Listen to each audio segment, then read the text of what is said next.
ahere ko yasamye Rigolette no kuya duhera inyuma donc ya Mangwende bo iya Clement reka tuyogeho byoroshye mu bakinnyi dufite n'ubundi tuba tuzi ko mu gihe Ange cyangwa Manzi bagira ikibazo basimbura ni Clement.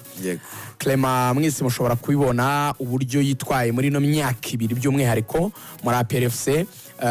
Ni umukinnyi mu by'ukuri byagaragaye ko ari more reliable kurusha abandi bose muri shampiyona y'u Rwanda. Igihe na APR yari ifite uyu mugabo Benjamin wabonaga ko iyo baturunaga yakinanaga na Clement cyangwa se agakinana na Yunus. Mwabonye ko yabaye umukinnyi mwiza muri Sekafa ejo bundi yarabihembewe. Ni ikikwereka urwego rwe. Ntabwo APR arabaswa ku buryo bageraho bahemba umukinnyi w'umunyarwanda 3,000 by'amadolari nuko bazi icyo ashobora gutanga. Umusore wiyangaje afite umubiri mwiza ufite imbaraga ufite icyo kintu cyo gutangira kugira leadership muri yo gukora bizi ko afite umusore mutoya akwiye kuyobora imbere ye ari we Yunus. Parimerite umusore rero abantu bazi muri Marine nyuma muri Lyon Sport nyuma muri APR amaze no kugera ku experience quand même iyo myaka yose unyuze muri ayo ma equipe ni umukinnyi umaze kuba yakwizerwa muri equipe nationale igihe bikenewe. Yana stepinze neza nubwo tuza kugaruka ku gitego cya mbere twatsinzwe yabayemo akantu ka miscommunication hagati na Mangwende ariko yakinnye neza. Hanyuma kuri kwari umuso kuri Mangwende nakunze igitekerezo cy'umutoza cyo kumushyira hanze kuri iriya match.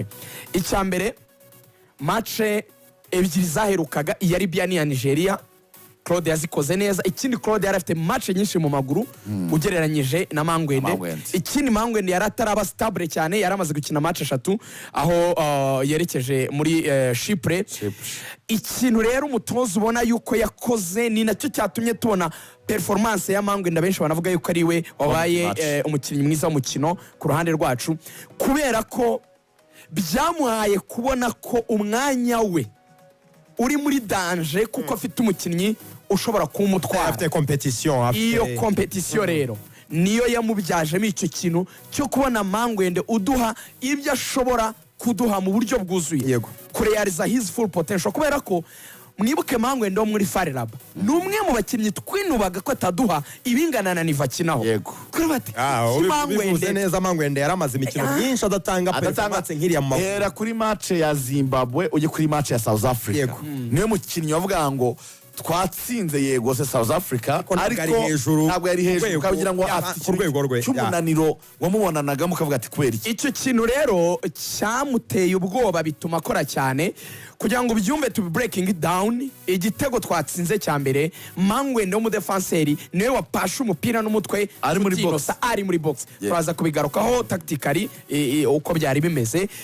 Igitego cya kabiri niwe wasunitse baro yagiye nka metero zigera nko muri 25 yakuye muri defense yacu arayipasa iragenda igera kuri inshuti inosa muri final third mbere yo ko inshuti ayitanga kwa barafinda kai crossinga kwa ruboneka kayihereza Jihad bakamukoraho penalty.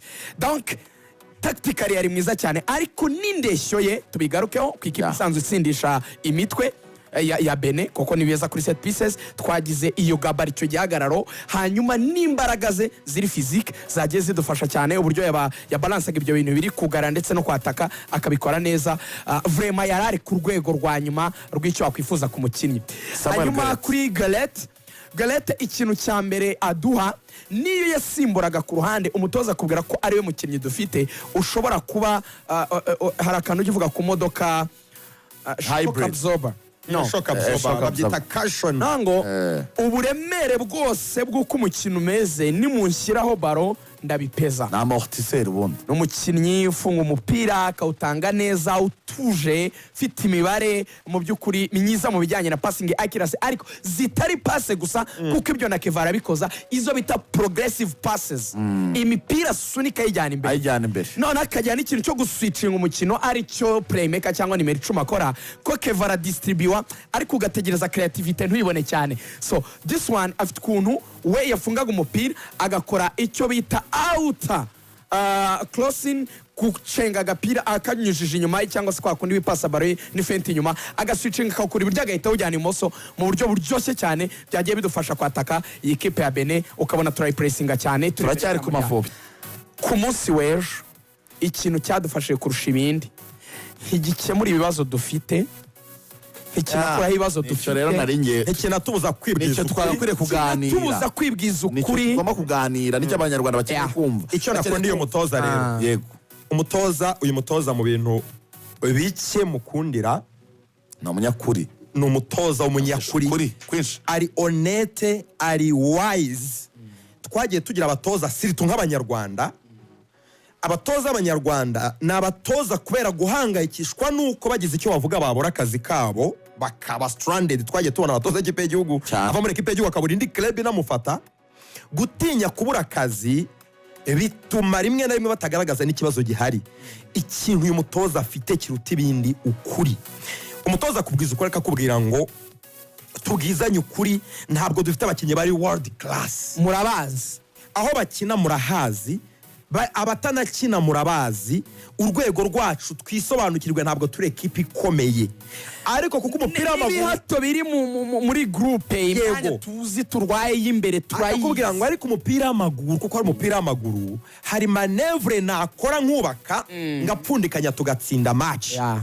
Akakubwira ngo umufana cyangwa se umunyamakuru utegereza ko ekipe y'Amavubi itozwa na Toshten igomba gutsinda kuva kwa mbere kugera kwa gatanu, uwo ntakwiye kudufana ajya gufana Brazil, ajya gufana Espagne, ajya gufana Ubwongereza, kuko twe ntabwo hari amakipe agomba kudutsinda cyane, natwe tukanyuzamo tukagira abo dutsinda. Akubwiza ukuri akakubwira ko tutari mu bihugu byiza biza match zi10 atsinze enye anganyije enye atsinzwe ebyiri. Ize ebyiri zose yatsinzwe zitsinzwe na Benin. Ariko notama muzo yanganyije nazo mudakuramo ko yanganyije n'igihugu nka Nigeria, anganya na Zimbabwe, udakura ko mu bihugu yatsinze na South Africa. Botswana wayibonye wayibonye Botswana haniri. Hari ibintu biri kubakwa ariko bitaza gukuraho ko muri ekipe yacu hari abakinnyi tugikeneye. Byose tuzagira amahirwe nitubona uyu musore ameze neza cyane. Marvin Kali yakize, ntekereza ko impande zacu azazereza izindi imbaraga. Twagarutse kuri Ruboneka baduhaye iyo pace, umuvuduko, uko kuntu yirukaga imbaraga, kuko yanagarukaga gati cyane mu gufasha umutoza. Again after all namaze ni cye kintu cyabaye muri second half cyatumye ekipe y'u Rwanda igaruka ikadomina. Yavuze ngo ni ibintu bibiri.